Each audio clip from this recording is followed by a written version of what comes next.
N'oubliez pas de soutenir et de vous abonner à la page Eco News Insight pour recevoir toutes les nouveautés. Dans le nouveau podcast de Benjamin Ely, reporter chez France Info, intitulé « La vie de Nelly », on découvre l'histoire de Nelly, une fervente admiratrice de Johnny Hallyday qui l'a suivie tout au long de sa carrière.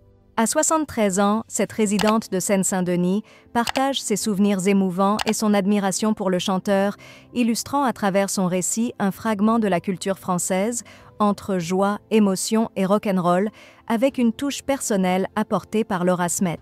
Ce podcast de 6 épisodes offre un portrait intime et captivant. Laura Smet s'est ouverte sur ses émotions lors d'une conversation avec Nelly autour d'un café, où elles ont évoqué le décès de Johnny Hallyday.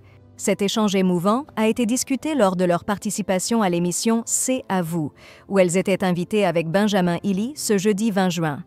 Les téléspectateurs ont eu l'occasion d'entendre un extrait du podcast où Laura partage un souvenir poignant.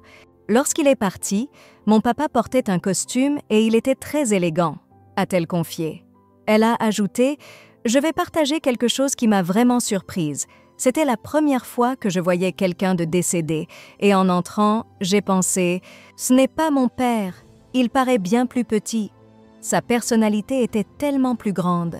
Laura Smet a partagé ses sentiments lorsqu'elle a vu son père le jour de ses obsèques, mentionnant à quel point il semblait paisible. On pouvait voir qu'il n'avait pas souffert, a-t-elle observé. La mère du petit Léo a ajouté avec une pointe d'humour « Son visage était détendu. J'avais presque peur qu'il se réveille et me demande « Qu'est-ce que tu fais? Pourquoi tu me regardes comme ça ?» Elle a également parlé de sa relation avec son père, évoquant les moments tendres de son enfance. « Mon père était toujours là pour moi, il me chantait des berceuses, me prenait dans ses bras. Ce que je me souviens le plus, c'est de sa respiration. Il respirait comme un fumeur. Mais cela m'était plutôt réconfortant quand j'étais petite, ça avait quelque chose de rassurant et familier, a-t-elle partagé.